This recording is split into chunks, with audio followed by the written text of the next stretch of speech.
মশলা করা হয়ে গেছে, রান্না করতে শুরু করে দিয়েছি। কলমি শাক ভাজা হচ্ছে, মাছ কাটা হয়ে গেছে। আমার ছেলে তেলপোটা খেতে খুব ভালোবাসে, সেজন্য তেলপোটাটা রেখে দিয়েছি। আর এই ভাত বসিয়ে দিচ্ছি।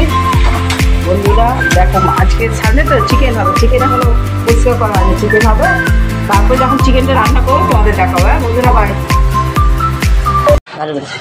বন্ধুরা তখন মাংস ধোয়া হয়নি, মাংস ধুয়ে মশলা করে এই মাংস কষা হচ্ছে। আলু ভেজে রেখে দিয়েছি, দেখো আলু ভাজা গেছে। এখানে ভাত ফুটছে, ভাত হয়ে এসছে। এখানে কলমি শাক ভাজা হয়ে গেছে। বন্ধুরা আজকে লাঞ্চে এইটাই থাকবে, ঠিক আছে বন্ধুরা? যখন লাঞ্চ করো, যদি টাইম থাকে দেখাবো, কিন্তু বেলা হয়ে গেলে দেখাবো না, ঠিক আছে বন্ধুরা? রাখছি, বাই।